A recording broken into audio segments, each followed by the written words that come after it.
Today, we're going to be showing you what you need to be doing during Season 14 of Apex Legends. Not only are you going to come out of this video with a new mindset on how to play the game, but you're going to be instantly better as long as you pay attention. We are also going to be giving away 1,000 Apex coins to a random subscriber that likes and comments. So while you do that, let's jump into it.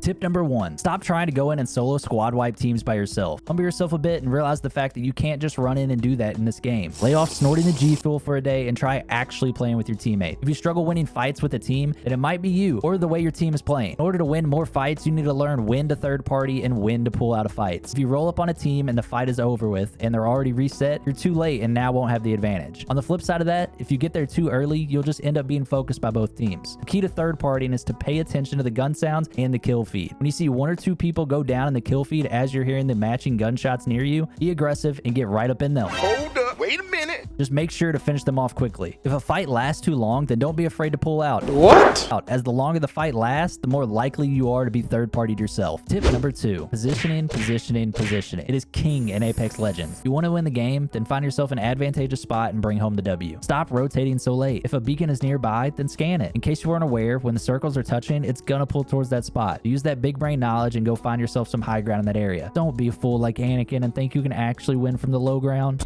Stupid. Tip number 3. This game is not easy. I hate to break it to those that transferred over from Call of Duty, but these guns actually have recoil. The time to kill is also much higher. The skill ceiling though is limitless, as you can really see yourself get better every day. So go into the range and practice movement, recoil control, and using abilities. Think the range is boring? That's fine. Go hot drop with your team in pub matches or play the arena game mode. Just do something that allows you to get more practice instead of averaging 4 fights per hour because you loot like a grandma grocery shopping for Thanksgiving.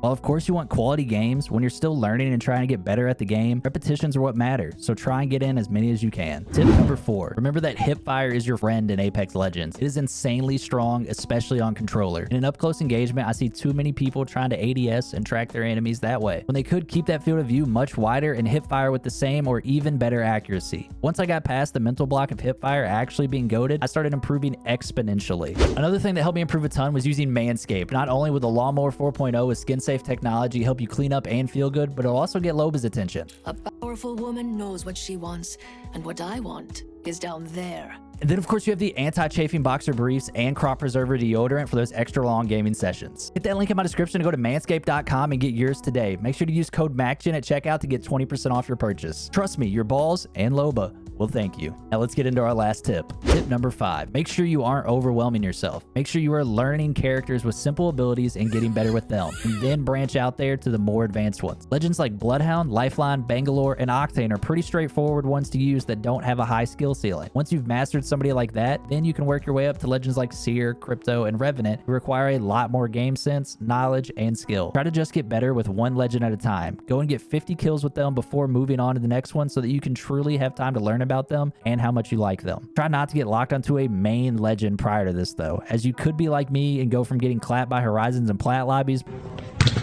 because I wouldn't change my main to finally making that push through Diamond with the switch to Wattson. Next time you're dropping into a game, hopefully you think about and use these tips. Now, make sure you're subscribed, let me know some tips that you have in the comments, and drop a like on this video. Do all that and you'll be entered into our weekly 1,000 Apex coin giveaway. It's that easy. So until next time, legends, peace.